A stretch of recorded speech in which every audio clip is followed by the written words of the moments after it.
Ah, les officiers de police. Dans chaque pays du monde, on leur donne des surnoms bien à part. Les flics en France, mais aussi ailleurs, Bobbies, The Fuzz, Gumshoe, Smokey the Bear. Quoi qu'il en soit, chaque nation a su faire preuve d'originalité pour trouver des sobriquets à ceux qui consacrent leur vie à faire respecter la loi. Quel que soit le surnom que tu utilises, il est fort probable que tu aies une image très nette en tête de ce à quoi ressemble un gardien de la paix. Un signe brillant en métal, ceinture de service bien remplie et bien sûr l'uniforme bleu incomparable devenu iconique. Et comme la plupart des choses, il y a une bonne raison pour que cet uniforme soit ainsi. Voyons comment et pourquoi les policiers sont connus comme les hommes et les femmes en bleu. La première force de police organisée qui ressemble à celle que nous connaissons aujourd'hui a vu le jour au Royaume-Uni il y a presque 200 ans. En 1829, un certain Sir Robert Peel a présenté au Parlement le Metropolitan Police Act, donnant ainsi naissance au premier service de police bien formé et payé. Les Bobbies, comme la police de Londres a été surnommée, ont reçu ce sobriquet de Sir Robert lui-même. Peelers en était un autre, mais ça n'a pas vraiment marché. Ce sont ces mêmes Bobbies qui ont inauguré la tradition. C'est la première fois que l'on voit des officiers en bleu.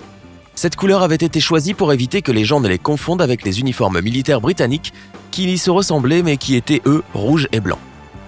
L'idée était aussi de donner aux policiers l'apparence d'une personne normale dans la rue, mais qu'en même temps les gens les voient et sachent qu'ils étaient là. C'est assez évident, non ? Mais comment et pourquoi cette mode s'est-elle répandue aux États-Unis et comment les flics s'y habillent-ils aujourd'hui ? S'agit-il juste d'un simple copier-coller ? Oui, et pas vraiment. Les premières forces de police établies aux États-Unis se trouvaient dans les grandes villes, Boston en 1838 et New York en 1845. Au cours des 20 années qui ont suivi, des départements se sont formés à Chicago, à la Nouvelle-Orléans, à Cincinnati et à Philadelphie. Et oui, à peu près tous ces services de police ont suivi le modèle établi par la police de Londres, y compris l'uniforme bleu foncé. Mais au fur et à mesure que le pays grandissait et que de nouvelles villes se formaient avec de nouveaux services de police, à un moment donné, quelqu'un a dû essayer un autre uniforme ou une autre couleur, non ? Eh bien, non. Dans les premiers services de police, c'était tout simplement la norme. Mais plus tard, la raison pour laquelle ils ne l'ont pas fait n'était pas qu'il manquait d'imagination. Non, ce n'était juste pas pratique. Selon le service de police de Los Angeles, les uniformes d'origine provenaient des excédents de tissu de l'Union Army qui étaient bleu marine. Ils trouvaient que les uniformes avaient l'air classe et donnaient à l'officier la prestance d'une personne d'autorité. Alors pourquoi dépenser de l'argent pour quelque chose de nouveau ? Bien sûr, le design changeait au fur et à mesure que le temps passait, mais cette fameuse couleur bleu foncé classique est restée. De nos jours, il existe d'autres raisons de rester au bleu, à part les originelles. D'une part, il y a le facteur de propreté. Les couleurs foncées sont connues pour être plus faciles et moins chères à entretenir, pour garder tout le temps une apparence propre et nette. Et si tu dois garder entre 10 et 30 000 uniformes propres, la seule manière d'y arriver, c'est que ce soit bon marché et simple. Il y a aussi un avantage tactique fondamental au fait d'avoir un uniforme sombre. Dans certaines situations, surtout la nuit, cela empêche qu'un policier soit trop facilement repéré par les méchants. Les agents de certaines communautés ont également remarqué que les uniformes bleu foncé leur donnent une impression d'être en sécurité lorsqu'ils patrouillent la nuit. Et cela nous amène à traiter de l'aspect psychologique qui se niche derrière l'uniforme de police. Ce que les gens portent et comment ils sont habillés en dit long sur eux, bien sûr. La mode ne serait pas une industrie de 2,4 milliards de dollars si ce n'était pas le cas. Évidemment, un uniforme de flic n'est pas l'incarnation exacte de la haute couture, mais tout de même un peu en quelque sorte. D'où vient selon toi toute cette histoire de fashion police ? Laissons les blagues de côté, l'influence de ces uniformes classiques est indéniable. Tant qu'il n'y a pas d'uniforme, on ne sait pas si quelqu'un est policier ou pas. Et quand une personne revêt son uniforme, alors on ne la regarde pas de la même manière que si elle portait un jean et un t-shirt ou même un costume haut de gamme. Nous sommes donc d'accord que, même si nous avons tous notre vision personnelle et notre opinion de l'uniforme, il ne fait aucun doute qu'il représente bien quelque chose de spécial pour tout le monde. Pour beaucoup, cela suggère un certain pouvoir et une certaine autorité.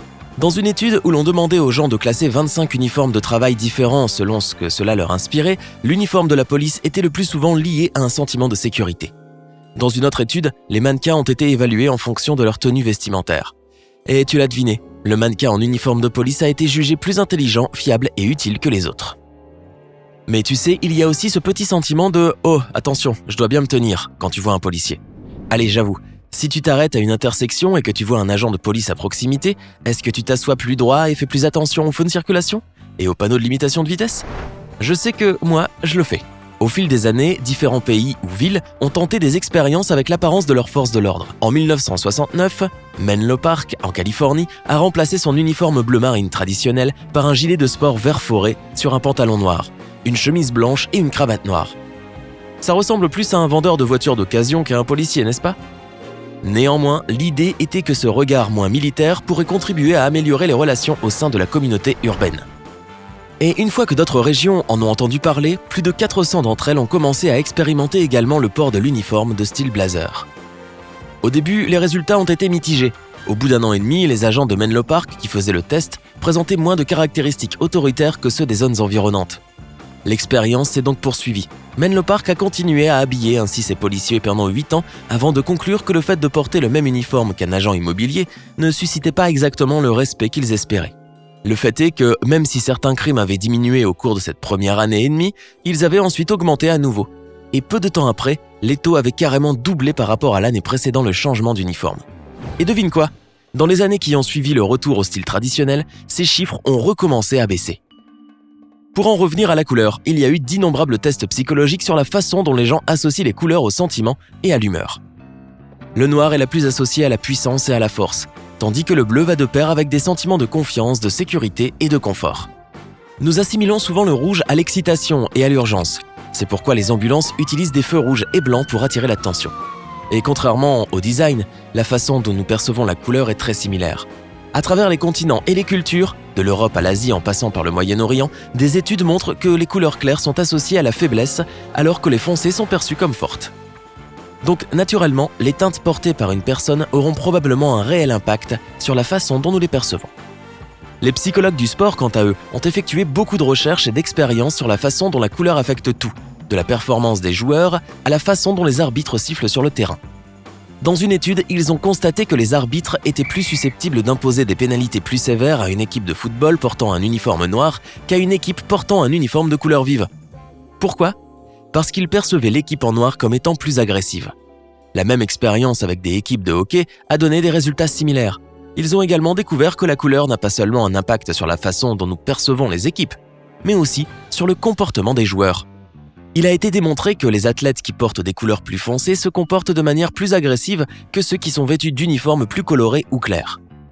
Certaines théories sont allées jusqu'à déterminer que les gagnants portent du rouge, montrant que dans de nombreux sports, les équipes et les athlètes en rouge sont en effet plus souvent vainqueurs. Un article paru en 2008 qui faisait des recherches sur plus de 50 ans de la Premier League Soccer a établi que 3 des 4 équipes les plus performantes portaient un maillot rouge pour leur match à domicile. Tout ça parce que je me demandais pourquoi tant de services de police avaient des uniformes bleus. Qui l'aurait cru ? Maintenant, tu sais pourquoi la police porte du bleu et pourquoi tu devrais apparemment préférer les Red Sox de Boston aux White Sox de Chicago. Maintenant, tu comprends d'où vient ce surnom « les hommes et les femmes en bleu ». Maintenant, c'est ton tour. De quelle couleur est l'uniforme des forces de l'ordre dans ton pays ? Fais-moi savoir dans les commentaires. Si tu as appris quelque chose de nouveau aujourd'hui, donne-lui un j'aime et partage-la avec un ami. Mais pas un geste, haut les mains. Tu as le droit de garder le silence et de visionner plus de 2000 vidéos sympas. Tout ce que tu as à faire, c'est de choisir la vidéo de gauche ou de droite, de cliquer dessus et de passer un bon moment. Prends la vie côté sympa.